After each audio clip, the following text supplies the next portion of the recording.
Hello Wolfpack, before we get into the video, I want to shout out my Telegram group here that we're forming, the information group for Wolves of Crypto exclusive. Now there's going to be an announcement made here in 24 hours, so each and every one of you who likes my content, watches my videos regularly, go ahead to the link in the pinned comment below, join this group, wait for the announcement, and then you can react. I'm going to be releasing some sort of paid Telegram group with a limited amount of slots available, so you don't want to miss the announcement, and this is in the link in the comment below. Go ahead and check that out. This is very important for anyone who likes my content. Thanks.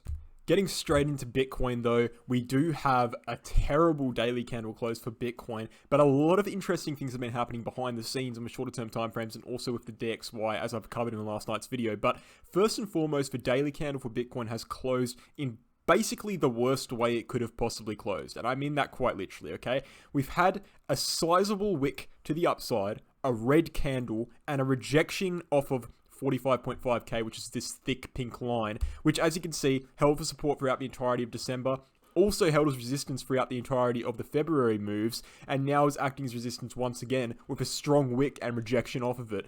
Now, to make things even worse from this, if that was not already bad enough, we have a potential basically quadruple top forming on Bitcoin, okay?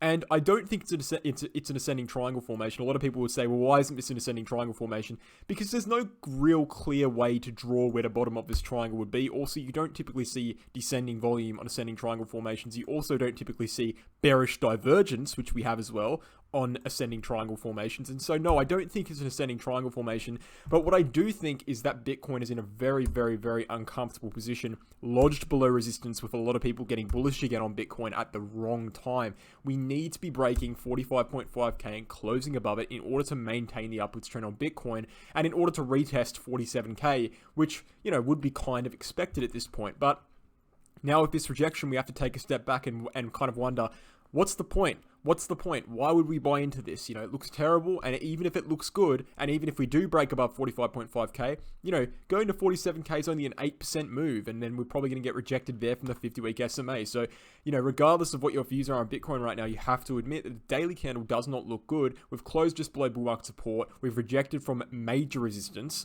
and we're descending volume on the green candles, which means the trend is weakening, as well as the fact that we have a bearish RSI divergence starting to play out here on Bitcoin. So not looking too good on the daily candle. Now, the one thing that people who are bullish are clinging on to is this fractal directly taken from the 2018 dead cat bounce region, and I can't deny that this fractal looks great. I've been talking about this since December. I've literally been talking about this fractal ever since over here, right? It looks absolutely perfect. It's played out excellent, and it does suggest that we move all the way up to 57k. However, we need to question this fractal because fractals are historically one of the least accurate ways you can predict price action. This fractal is an exception. It's gone on for a long time. Will it continue to go on even heading into this major resistance? Let's wait and see, but I would not be betting on it, right? I'd be waiting to see what happens with it, but I would not be betting on it. Now, another major chart that kind of suggests that, hey, maybe this move isn't over yet, and maybe we do need to go a little bit higher to retest 47k, is the 2018 replay move that we're seeing in regards to the 50-week and 200-week SMA. Now, in 2018, as you can see here, we lost the 50-week, went down 25% in 4 weeks, found a short-term bottom, bounced back up, and rejected off the 50-week in a 5-week period, okay? And now we're doing a very similar thing. We lost the 50-week, went down 30%, very similar to 25% in 4 weeks. We've jumped back up, and if we reach it this week, which is ending in 3 days, that would be the same as 2018, a 5-week period, reject off the 50-week SMA, and head down to the 200. That is a scenario in which we would predict that, hey, maybe Bitcoin needs to go a little bit further up here. Maybe we do need to retest 47k before we go down. However, what I would say to that is that, hey, even if we do retest 47k, even if we do go up to 47k, there still is evidence from that chart, the very chart that we predict, you know, that predicts we go higher, that would say that, hey, we're not going to go higher than 47k, we're going to get rejected there. And hence, on a longer term scale, we're still bearish. And so even the bullish charts are kind of bearish on Bitcoin. In fact, even the fractal, right? Even this fractal here that suggests we go to 57k, okay, so a big move to the upside, still suggests that we end up at 12k. Okay, and this is what I mean with this fractal. It's like, why would we take it seriously? Why would we take 57k seriously if it predicts we're going to 12k? I don't think we're going to 12k. I think that's way too low. I think we go to 200-week SMA, that's going to be at around 22 to 24k. It's pretty clear this fractal was exaggerating the upside moves and exaggerating the downside moves. So hey, maybe 47k is on the table, but 57k seems a little bit unlikely. And if 47k is on the table, that means 47k is on the table, and then a rejection from 47k will happen. So I will conclude, and this has been what I've maintained throughout the entirety of basically almost 3 to 4 months now, since mid-November, since like the 63k to 58k region. I will conclude, and I will stick by my conclusion that, hey, yes, Bitcoin can jump up to retest the 50-week SMA. It very well can do that. That's currently at 47k. That's 8% above us. Very well can happen. But if it happens, it seems unlikely at this point in time that it would actually break that and head further to the upside and set all-time highs. It seems like either scenario is going to play out here out of one or two, right? So number one is we reject from 45.5k, we form this quadruple drop top formation, and we head down to lower lows. Interest rate comes out, we get a little bounce, and then we head down even further. That is one scenario. Now the other scenario is we see a little bit of retracement here, we swing upwards to 47 or 48k, we get rejected when interest rates are released, and we head down to lower lows and eventually reach 200-week SMA.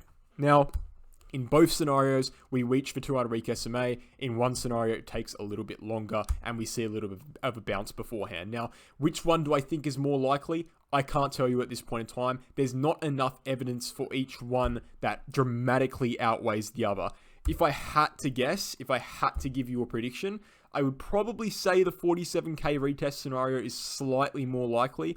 But honestly, I'm not sticking by any of those predictions. I'm not trading based off of it. What I can be sure of is that we probably will not be getting higher than 47k to 48k on Bitcoin, and higher as in a weekly close above it, right? We might be wicking a little bit higher, but we're not going to actually sustain higher than that region, in my personal opinion. Now, if we do, we close above it, I get proven wrong. That's all good by me. I make a lot more money in the next few months when we get to the bull market. We all make a lot more money. We buy back in lower than we sold originally anyway. But the point is, I don't think the market is showing much strength here. I think it's bearish. I think even if we go up a little bit more, we're still going to get rejected. And I think the last daily candle close really consolidates that opinion and really supports that opinion.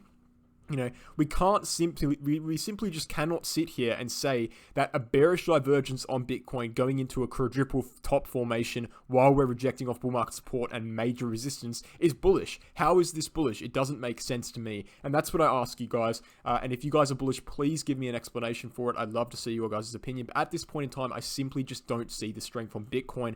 And I don't see how we can actually logically close above 47 to 48k on a weekly candle close. I don't see it happening. Anyway, once again, go ahead, check out the Telegram group in the description below. There is 24 hours until the announcement made. By the time this video gets out, probably be around 23 hours, but a major announcement. You're not going to want to miss that announcement. Thanks for watching, guys. Hope you enjoyed, and I'll catch you in the next video.